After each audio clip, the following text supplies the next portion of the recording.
तपाईहरु हेर्दै हुनुहुन्छ good morning Nepal. Good morning Nepal. Good morning Nepal. Good morning नेपालको प्रसारणमा तपाईलाई स्वागत छ।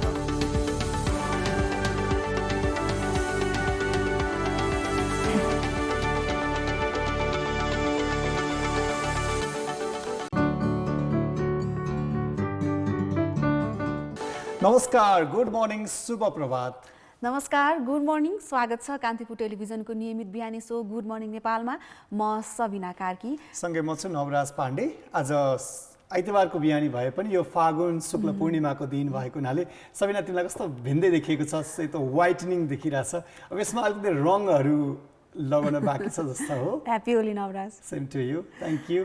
आज रङ्गहरूको पर्व आज पहाडी र हिमाली क्षेत्रमा आज मनाइन्छ भने तराईमा भोलि।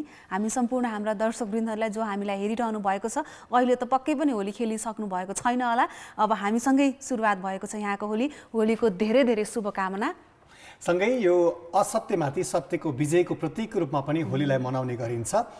यसको धेरै किंवदन्तीहरू, धेरै कथाहरू छन्, त्यतातिर आज नजाउँ। तर पछिल्लो समय मुलुकको जुन परिस्थिति छ, परिवेश छ, यसमा तपाईँहरूले होली खेल्दा विचार गर्नुपर्ने केही कुराहरू छन्। आफ्नै परिवारका सीमित सदस्यहरूभित्र धेरै ठुलो जमघट नगरिकन अझ होली खेल्दाखेरि मानिससँग स्पर्श गरेर हातले विभिन्न ठाउँ जस्तै गालामा, अनुहारमा छुँदाखेरि कोरोनाको त्यो सङ्क्रमणको जोखिम पनि उत्तिकै रहन्छ। यसमा सचेत भएर ख्याल गरेर मनाउनु होला। अब होलीका विभिन्न आफ्नै हिसाबले सजिलोसँग शुभकामना आदान प्रदान गरेर मनाउन सकिन्छ। सबिना, मलाई एउटा कुरा भन्नु मन छ।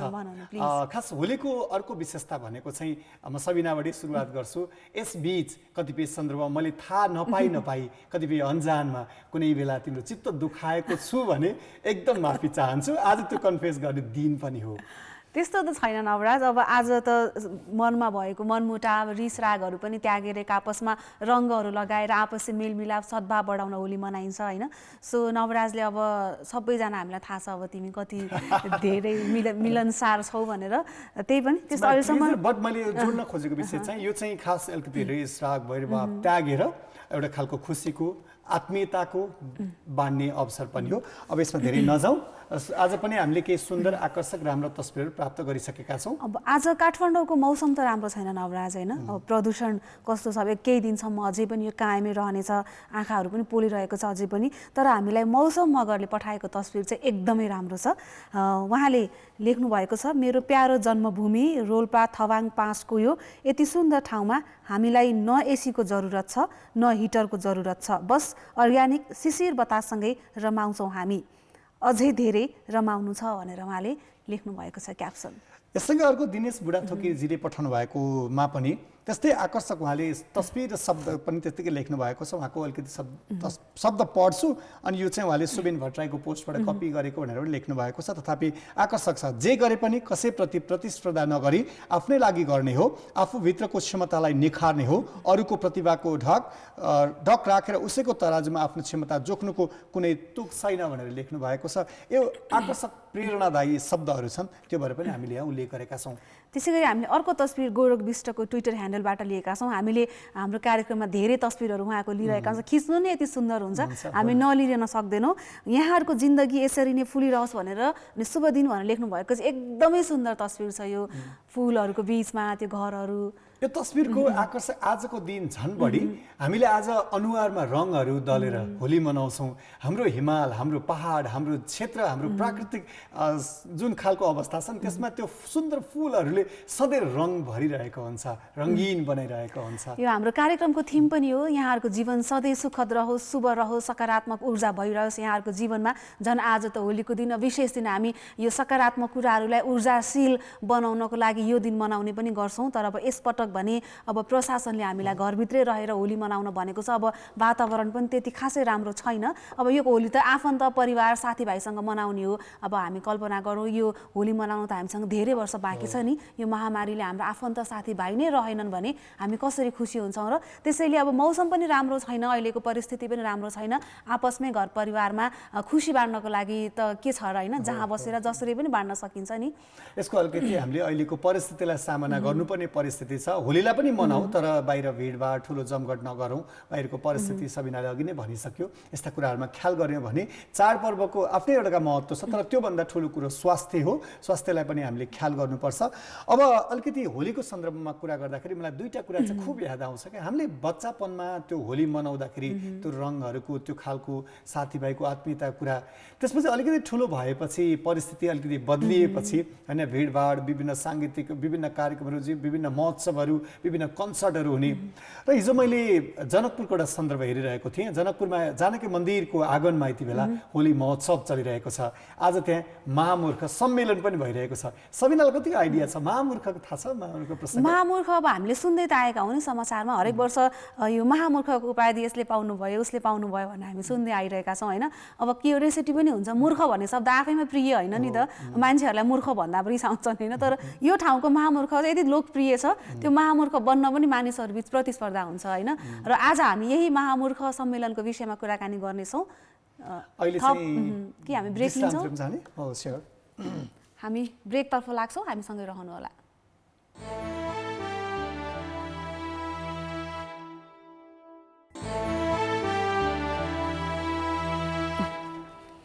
ब्रेकपछि पुनः स्वागत छ। गुड मर्निङ नेपालको साथमा हुनुहुन्छ। आज हामी होलीको उमङ्गमा छौँ। होली सँगसँगै अघि सबिनाले जसरी महामूर्ख सम्मेलन कुरा थियो नि, यो चाहिँ अलिकति राजनीतिक विसङ्गतिप्रतिको एउटा खालको व्यङ्ग्य पनि हो। हुन त 46 सालपछिको परिवर्तन, हुन त धेरै परिवर्तनहरू हामीले देख्यौँ, भोग्यौँ पनि, सुन्यौँ कतिपय। 40 सालपछि राजनीतिक परिवर्तन भएपछि जनताको जे चाहना थियो त्यो अनुरूप भयो भएन भनेर 2050 सालबाट चाहिँ यो महामूर्ख सम्मेलन जनकपुरमा हुन थालेको रहेछ। यसको विस्तृत विषयमा चाहिँ मिथिला नाट्य परिषदका अध्यक्ष प्रमेश शाह हाम्रो सम्पर्कमा जोडिसक्नु भएको छ। उहाँलाई स्वागत गरौँ, उहाँबाट सुनौँ होइन सबिना? उहाँलाई स्वागत गरौँ। स्वागत छ यहाँलाई। धन्यवाद। सबैभन्दा पहिले त यहाँलाई होलीको शुभकामना। हजुरहरूलाई पनि। अब तराईमा त भोलि मनाइन्छ, के छ त्यहाँको माहौल? अब अहिले परिस्थिति प्रतिकूल छ तैपनि होलीको माहौल आइसक्यो जनकपुरमा? हजुर, जनकपुरमा होलीको माहौल यो 15 कोशी परिक्रमा जब सुरु हुन्छ त्यो दिनदेखि नै यहाँ माहौल बनिहाल्छ। त्यो हिसाबले हिजो चाहिँ परिक्रमाका डोला जनकपुर आइपुगे अनि त्यो दिनदेखि होली चाहिँ विधिवत जनकपुरमा सुरु भइहाल्छ। अब हिजोदेखि जसरी यहाँले जनकपुरमा त होली महोत्सव नै सुरुवात भएको छ, जानकी मन्दिरको प्राङ्गणमा बसेर यहाँले होली मनाइरहनु भएको छ। यसका धेरै अरू विशेषता, सकारात्मक राम्रा पक्षहरू त हामी कुरा गर्छौँ नि, अलिकति सावधानी अपनाएरै मनाइरहनु भयो होला भन्ने हाम्रो अपेक्षा पनि छ। के कसरी मनाउँदै हुनुहुन्छ? मानिसहरूको भिडभाड उत्साह कस्तो देख्नु भएको छ? कस्तो छ? कसरी उपस्थित भइरहनु भएको छ मानिसहरू? यस्तो हो, यसपालि होली चाहिँ गत वर्ष होली मनाउन सकेनन् राम्ररी। कमसेकम यसपालि होली राम्ररी मनाउने भन्ने चाहिँ सब नागरिकहरूको इच्छा पनि थियो। तर पुनः कोभिड आएको सुनेर अलिकति डर त्रास पनि छ। अलि सेफ साइड लिएर नै होली चाहिँ हामी मनाउने भन्ने कुरा चाहिँ यहाँ आम नागरिकमा देखिन्छ। उहाँहरूको विचार पनि देखिन्छ, होली पनि मनाउने, अलिकति सेफ पनि बस्ने। अब यो होली र जनकपुर भन्ने बित्तिकै हामीले सबैभन्दा महत्त्वका साथ धेरै चासो र चर्चा हुने विषय भनेको चाहिँ महामूर्ख सम्मेलन हो।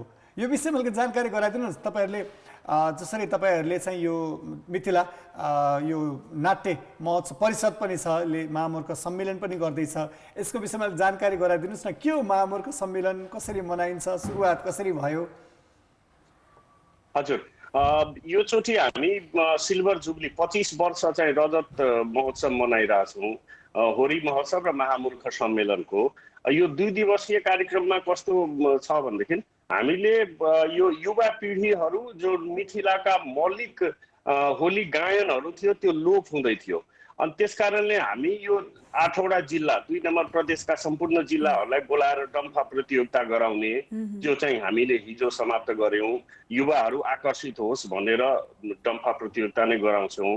र आज चाहिँ हाम्रो महामूर्ख सम्मेलन हो।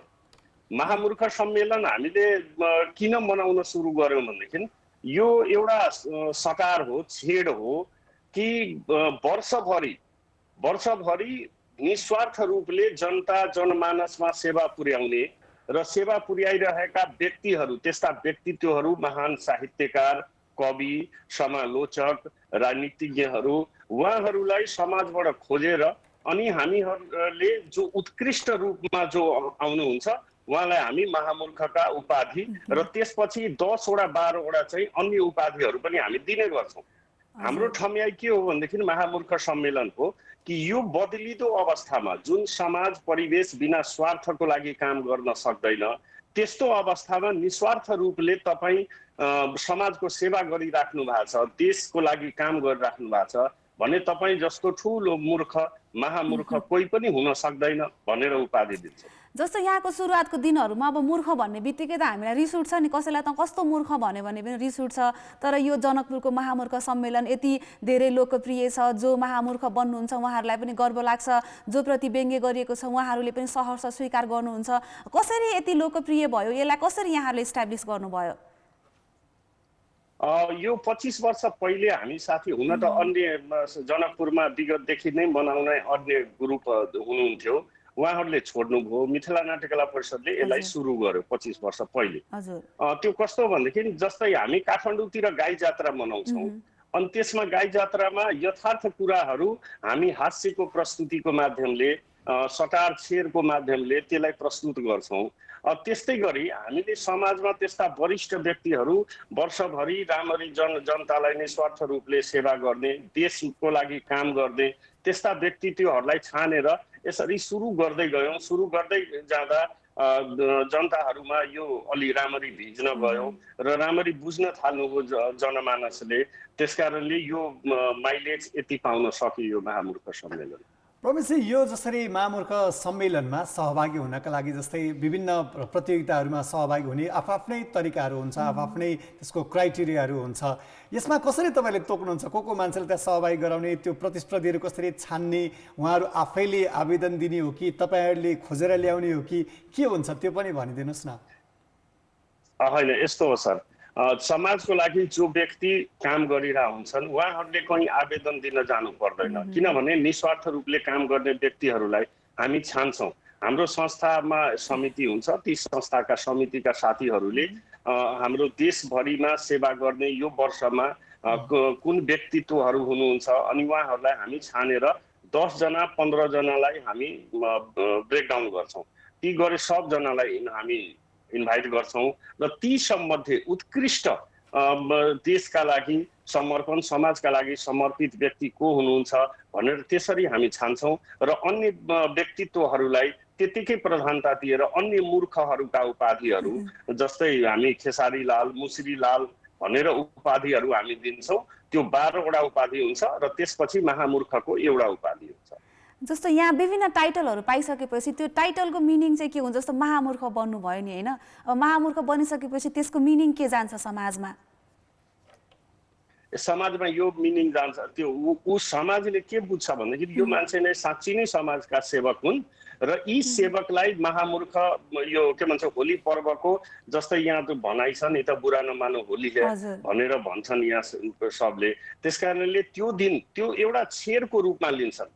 महामूर्ख बन्ने व्यक्तिलाई साँच्ची नै यो समाजको लागि काम गर्ने व्यक्ति हो र त्यसकारणले उहाँको पहिचान महामूर्खमा हुन गयो र हाम्रो लागि सेवा गर्ने व्यक्तिहरू अचेल महामूर्ख नै हुन्छन् भन्ने चाहिँ एउटा मेसेज जान्छ। परमेशजी, आज महामूर्खको प्रतियोगिता आज हुँदैछ होइन, यसका लागि तयारीहरू के छन्? प्रमुख अतिथि को हुनुहुन्छ अनि कसरी उहाँहरूले त्यो महामूर्ख उपाधिहरू वितरण गर्ने त्यो प्रक्रियाहरू कार्यक्रम कतिखेर छ त्यो पनि भनिदिनुहोस् न। आज बिहानै सबैलाई जानकारी भयो भने मान्छे प्रतीक्षा गरेर बस्नु पनि हुन्छ। हजुर हजुर हजुर हामी के गर्छौँ भनेदेखि 1 बजेदेखि हाम्रो जानकी मन्दिरमा कार्यक्रम सुरु हुन्छ र त्यसमा मूल रूपमा के हो भनेदेखि यसपालि हामीले आमन्त्रण गरेका छौँ हाम्रो भौतिक तथा योजना मन्त्री प्रदेश नम्बर 2 का जितेन्द्र सोनलजी आइराख्नु भएको छ। त्यसपछि हाम्रो काठमाडौँबाट आमन्त्रण गरेका छौँ आदरणीय हाम्रा नेपालका रङ्गमञ्चका सबभन्दा अग्रिम हाम्रो गुरु हास्य कलाकार मदन कृष्ण दाई र हरिवंश दाई, उहाँ 2 जनालाई पनि हामीले ससम्मान यहाँ आमन्त्रण गरेका छौँ। हाम्रा यहाँ 2 नम्बर प्रदेशका अरू सांसदजी हुनुहुन्छ, साहित्यकारहरू, वरिष्ठ साहित्यकारहरू, कविहरू उहाँहरू आउनुहुन्छ, उहाँहरूलाई हामी स्वागत गरेर राख्छौँ। त्यसपछि हाम्रो यहाँनिर हास्य कविता वाचन सुरु हुन्छ र जुन देश वर्षभरिमा देश परिस्थिति कालमा जस्ता किसिमका कविहरूले देख्नुभयो यो समाजलाई, यो राजनीतिलाई, त्यसमा छेड शब्दहरू, हास्य व्यङ्ग्यहरू हामी प्रस्तुत कविताको माध्यमले उहाँहरूले गर्नुहुन्छ। ती गरिसकेपछि हाम्रो मिनापको रङ्गारङ होली कार्यक्रमहरू र छेड कार्यक्रमहरू सुरु हुन्छ। सोभन्दा पहिले हामी एउटा नाट्य क्षणिका प्रस्तुत गर्छौँ, जुन नाट्य क्षणिकामा हाम्रो यो अहिलेका देश परिस्थिति कालमा भएका कुराहरूलाई व्यङ्ग्यात्मक रूपले प्रस्तुति गर्छौँ र त्यसरी उद्घाटन सुरु गरेर अनि त्यसपछि उपाधि जुन हामी वितरण गर्छौँ त्यो उपाधिलाई फुलमाला चाहिँ लाउने चलन छैन। आजको डेटमा हामी तराईमा पाउने मौलिक तरकारीहरू जुन हजुरको भन्टा भइगयो, आलु भइगयो, के भन्छ कटहर भइगयो, त्यसपछि खुर्सानी भए, हजुर सब चिजको हामी माला बनाउँछौँ र ती मालाहरू हामी अर्पण गर्छौँ उहाँहरूलाई। त्यही मालाले स्वागत गर्छौँ। त्यसको पनि एउटा हामीसँग उद्देश्य छ कि आफ्नो मौलिक उत्पादनलाई हामी प्रयोग गरौँ र मौलिक उत्पादनलाई नै प्रयोग गरेर कमसेकम यहाँका जीवनशैली र यहाँका किसानहरूलाई नै बेनिफिट होस् भनेर त्यस्ता मालाहरू हामी उहाँहरूलाई अर्पण गर्छौँ र त्यसपछि उपाधि चाहिँ वितरण गर्ने गर्छौँ। यहाँहरूले यो सम्मेलन सुरु गर्दाखेरि होइन, अहिले जसरी सुरु गर्नुभयो, अहिले चाहिँ त्यहाँको स्थानीय मानिसहरूले कसरी रेस्पोन्स गर्नुहुन्छ, उहाँहरू कतिको आकर्षित हुनुहुन्छ यो सम्मेलनप्रति, के पाउनु भएको छ त्यहाँको स्थानीय जनताको? हजुर, यस्तो अहिले आएर त मलाई लाग्छ कि यो महामूर्ख सम्मेलन सिद्धिने बित्तिकै 1 महिना पछि, 1.5-2 महिना पछि जनतामा चर्चा हुन थाल्छ कि अबको आउने महामूर्ख को हुनुहुन्छ। मान्छेहरूले एकदम निहालेर हेर्नुहुन्छ कि अबको महामूर्ख को हो, कुन व्यक्ति चाहिँ यसपालि महामूर्खको उपाधि पाउनुहुन्छ या अन्य मूर्खहरूका उपाधि पाउनुहुन्छ। उहाँहरूले के गर्नुभयो मूल्याङ्कन पनि पब्लिकले गर्नुहुन्छ कि पाएका मूर्खहरू साँच्चै नै समाजका प्रति काम गर्ने छन् कि छैनन् भन्ने एउटा जिज्ञासा पनि हुन्छ र उहाँहरूले त्यो हिसाबले मूल्याङ्कन पनि गर्नुहुन्छ र जनतामा त एकदम वर्षभरि इन्तजार हुन्छ यो महामूर्ख सम्मेलनको र व्यापक भिड जानकी मन्दिरमा आज देख्न पाइन्छ। रमेशजी, मलाई अर्को कुरा नि सोध्न मन लाग्यो तपाईँसँग कुराकानी गर्दा गर्दै। आज विभिन्न प्रदेशका सांसदहरू, मन्त्रीहरू राजनीतिक तहमा रहेर देश र जनताको नाममा काम गर्छु भनेर बस्ने व्यक्तिहरू पनि त्यहाँ उपस्थित हुनुहुन्छ। महामूर्ख सम्मेलनमा साँच्चै जनताको नाममा काम गर्नेहरू आज सम्मानित भएर महामूर्खको उपाधि पनि पाउनुहुन्छ। त्यही राजनीति गर्ने व्यक्तिहरू चाहिँ कतिको त्यो सूचीमा पर्नुहुन्छ? त्यो सूचीमा पर्नका लागि उहाँहरूबिच हानथाप हुन्छ कि हुँदैन? यस्तो हो सर, हामीले के बुझौँ भनेदेखि अहिलेको परिस्थिति कालमा आम नागरिकहरूले राजनीतिज्ञहरूलाई हेर्ने नजरिया अलिकति चेन्ज भएको छ। किनभने उहाँहरूको क्रियाकलाप र उहाँहरूको कार्यशैली देखेर अलि हेर्ने अवस्था चाहिँ जुन नेता भनेर जुन हाम्रो पहिले बुझ्थ्यौँ त्यसमा अलिकति परिवर्तन आएको चाहिँ देखिन्छ। तर हाम्रो आम नागरिक र हाम्रो सामाजिक बाध्यता के हो भनेदेखि के गर्ने त, यी भएकाहरू मध्येबाट नै को उपयुक्त छन्, को पनि अलिकति कम, अरूभन्दा अलिकति कम, जनतालाई अलिकति बढी गर्नेहरू छन्, ती मध्ये नै छान्न सकिने बाध्यतात्मक अवस्था पनि हो। नयाँ कहाँबाट ल्याउने हो, उहाँहरूबाट नै जसले हो। तर एउटा चाहिँ राम्रो चिज के हुन जान्छ भनेदेखि सम्मानित भएका जति पनि राजनीतिज्ञहरू यहाँ सम्मानित भइहाल्नुहुन्छ, उहाँहरूले कमसेकम आत्मआलोचना चाहिँ गरेको हामीले देखा छौँ। आत्मआलोचना गर्नुहुन्छ कि साँच्चै नै यो सम्मान मैले पाएँ, मैले गरेका गल्ती कमजोरीहरू अब गर्न सकिँदैन, अब चाहिँ हामी सुध्रेर जाउँ कि भन्ने पनि एउटा मेसेज चाहिँ उहाँहरूले लिएर जानुहुन्छ। जस्तो यहाँले सुरु गर्दाखेरि जस्तो मलाई महामूर्ख सम्मेलन भन्ने बित्तिकै अलिकति फरक खालको अनुभूति हुन्छ होइन।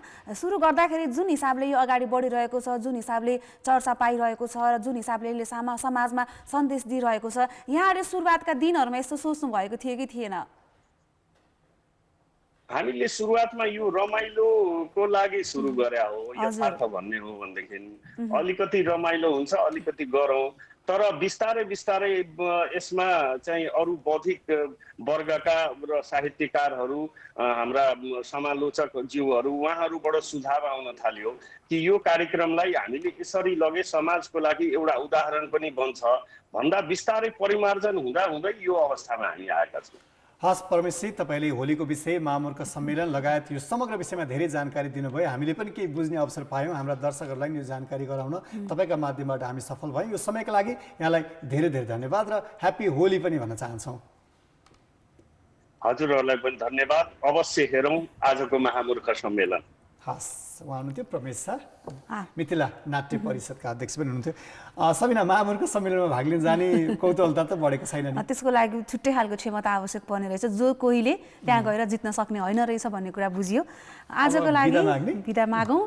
फेरि पनि एकपटक यहाँहरूलाई होलीको शुभकामना दिन चाहन्छौँ। सुरक्षित भएर होली खेल्नुहोला भन्ने हाम्रो आग्रह फेरि पनि रहेको छ। भोलि यस्तै नयाँ विषय र प्रसङ्गका साथ आउने नै छौँ। तिनजेलसम्मका लागि म नवराज पाण्डे र म सबिना कार्की बिदा माग्छु। नमस्ते, शुभ दिन, ह्याप्पी होली।